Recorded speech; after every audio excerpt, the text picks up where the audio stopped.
তোমাকে বোধহয় অনেক কষ্ট দিয়ে ফেলি গিন্নি। কি করব বলো, দিন এনে দিন খাওয়া, তাও ঠিকমতো কাজ হলে তো হয়। এমন করে কেন বলতেছো তুমি? আমি কি কখনো তোমাকে কিছু বলেছি?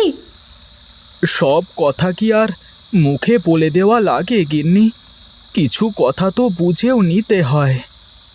তুমি আসলে একটু বেশিই বোঝো, তাই তো তোমাকে এত বেশি ভালোবাসি।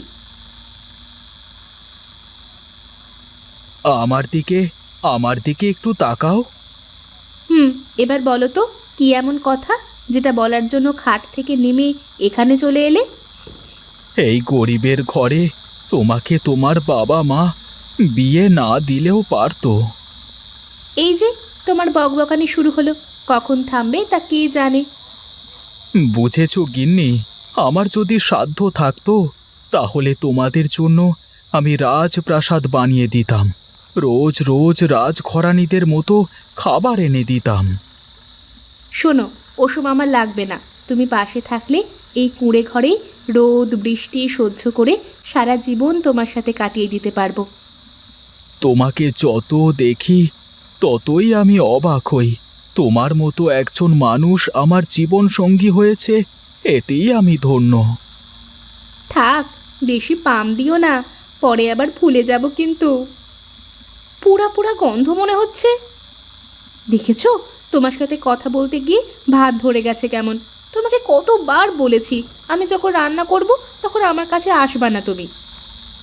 বেশ বেশ, তুমি রান্না করো, আমি বরং ওপরে গিয়েই বসি।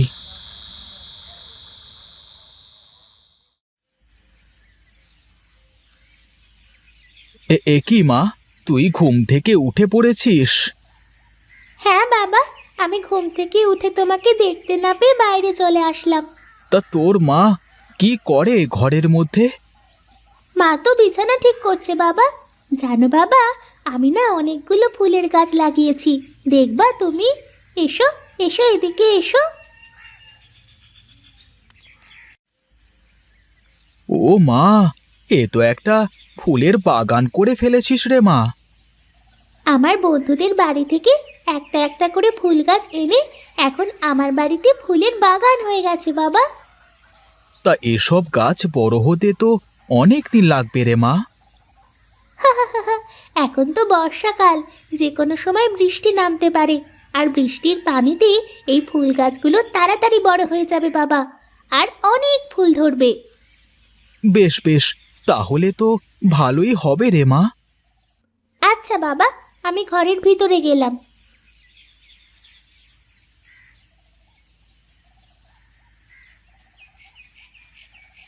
কি দেখছো এখানে দাঁড়িয়ে? আমার মণিমা ফুলের বাগান করেছে, তাই দেখছিলাম। আমার সাধ্য থাকলে আমি ওর জন্য ভালো ভালো ফুলের গাছ এনে দিতাম। আরে এইসব কথা এখন রাখো তো, চলো ঘরে চলো, আমি তোমাদের খেতে দিই। তুমি কাজে যাবা না? কাজে না গেলে কি চলবে গিন্নি? চলো চলো, দুটো খেতে দাও, বের হয়ে পড়ি। উম, উম, কি গো, তুমি খাবে না? না, তোমরা খেয়ে নাও, আমি কাজ কাম করে পরে খেয়ে নেব। বাবা, আমার পেন্সিল শেষ হয়ে গেছে, তুমি কাজ থেকে ফেরার সময় আমার জন্য একটা পেন্সিল নিয়ে আসবা কিন্তু। আচ্ছা মা, ঠিক আছে, নিয়ে আসবো, তুমি খাও। ওগো, আষাঢ় মাসের আজ 2 দিন, যে কোনো সময় বৃষ্টি শুরু হতে পারে। তুমি মনির জন্য একটা ছোট ছাতা কিনে দিতে পারবা, ওর স্কুলে যাওয়া আসার জন্য?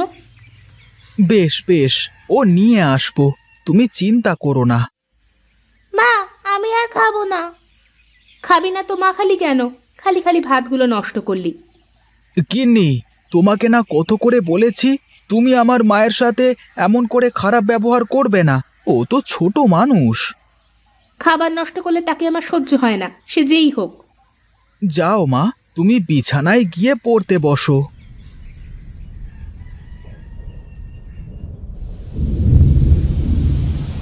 ওহ, বৃষ্টিটা যে কখন থামবে। এই বৃষ্টি কি থামার বৃষ্টি নাকি?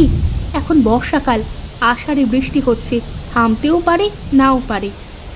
এভাবে বৃষ্টি পড়তে থাকলে কাজে যাব কিভাবে এর ভেতরে? সেই জন্যই তো আগে থেকে ভেবেচিন্তে একটা ছাতা কিনে থুয়ে দিতে হয়। ভুলই হয়ে গেছে। এখন যেমনই হোক কাজে তো যেতে হবে। কি করে যাবে শুনি এর মধ্যে? তুমি একটা পলিথিনের কাগজ টাগজ কিছু দিতে পারবে না? মাথার উপর দিয়ে চলে যেতাম, গিয়ে গা হাত পা মুছে ফেলতাম। দাঁড়াও, দেখছি কিছু পাই কিনা।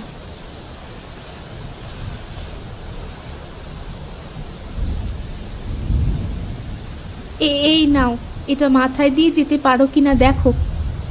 হ্যাঁ হ্যাঁ, এটা হলেই হবে। দাও দাও দেখি।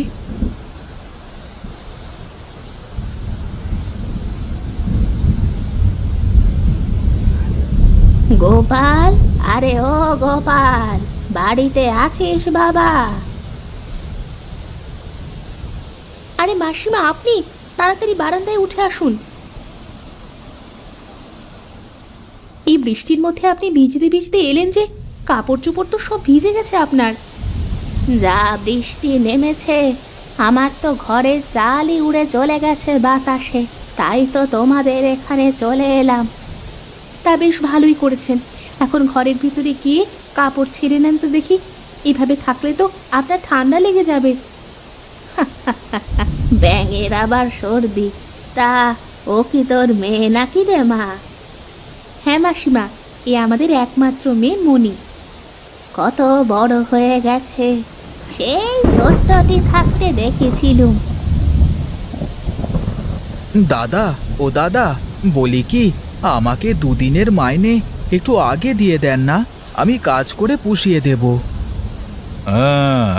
আগে আগে মাইনে নিয়ে বৃষ্টি বাদলার দিনে কাজে না আসবার ভিন্দি ফিকির এঁটেছিস নাকি? হ্যাঁ, ছি ছি দাদা, না না, তা হবে কেন?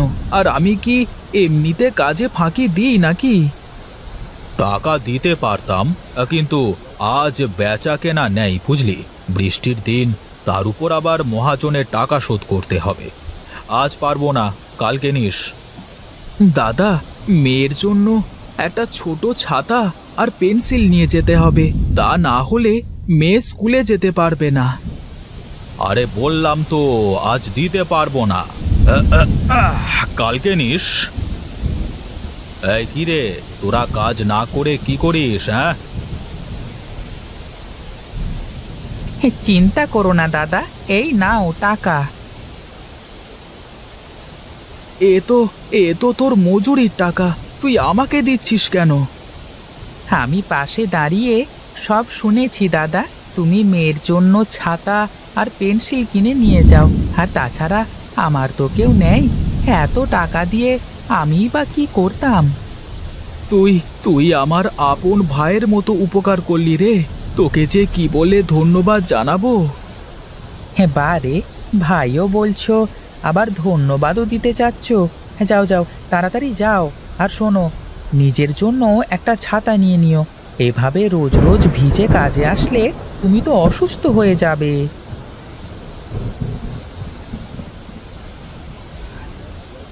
আরে মাসিমা, তুমি কখন এলে? তুই আগে ওপরে উঠে আয় বাবা। বাবা, তুমি আমার জন্য ছাতা নিয়ে এসেছো? হ্যাঁ রে মা, এই নে তোর ছোট ছাতা, আর এই নে তোর পেন্সিল। তুমি কেমন আছো মাসিমা?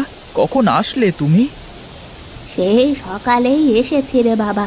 বৃষ্টির সাথে যে বাতাস হচ্ছিল, তাতে আমার ঘরের চাল উড়ে চলে গেছে, তাই তো তোর এখানেই চলে আসলাম। ঠিকই করেছো মাসি, তুমি বসো, আমি কাপড় চোপড়গুলো খুলে নিই, তা না হলে ঠান্ডা লেগে যাবে।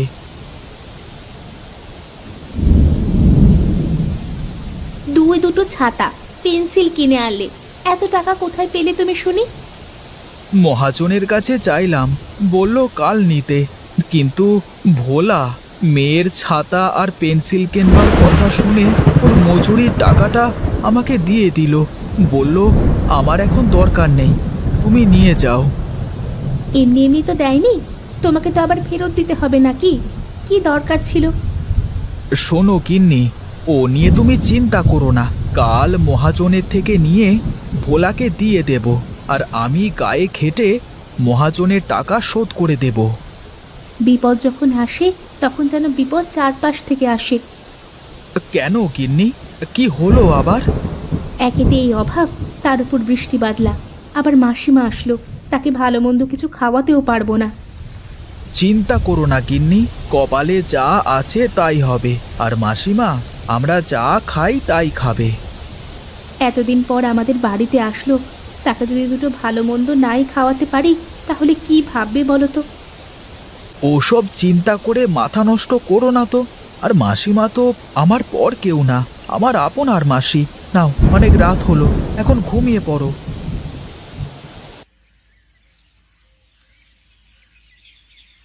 এ কি মাসিমা, আপনি বাইরে আসলেন কেন এই ঠান্ডার মধ্যে? ঘরের মধ্যে বসে বসে কি করব, তাই তো ভাবলাম বাইরে এসে আমার দিদি ভাইয়ের সাথে একটু গল্প করি। বাইরে বেশ ঠান্ডা, তাহলে আপনারা এক কাজ করুন, ঘরের ভিতরে গিয়ে বসে গল্প করুন, আমি রান্না করে এসে খাবার দিচ্ছি। এ কি মাসিমা, তুমি দাঁড়িয়ে কেন? বসো বসো। এই নে বাবা, এটা রাখ, এটা তোর কাজে দেবে। এটা কি মাসিমা? খুলে দেখ কি আছে ওর মধ্যে। এ তো অনেক টাকা মাসিমা। এত টাকা তুমি কোথায় পেলে মাসিমা? আমি একটু একটু করে এগুলো জমিয়েছিলাম। কিন্তু তুমি তোমার টাকা আমাকে কেন দিচ্ছ মাসিমা? সন্তানরা কষ্টে থাকলে যে মারা কখনো বসে থাকতে পারে না বাবা। এই টাকাগুলো এখন তোর খুব দরকার। কিন্তু মাসিমা, আপনার তো ঘর ঠিক করতে এই টাকাগুলো লাগবে। কি আর হবে ওই ঘর সারিয়ে, একা একা ওখানে থাকতে থাকতে কবে যে মরে যাব কেউ হয়তো টেরই পাবে না। তার থেকে ভালো আমি এখন থেকে তোদের সাথেই মরি। অমন করে বলে না মাসিমা, তুমি এখন থেকে আমাদের এখানেই থাকবে। আমার মা বেঁচে থাকলেও তো আমি তাকে দেখতাম। তুমি না হয় আমার মা হয়েই এখানে থেকে যাও আমাদের সাথে। হ্যাঁ মাসিমা, আমার মেয়ে তাহলে দিদিমার আদর পাবে, ওর ভাগ্যে তো আর দাদুর আদর জুটলো না।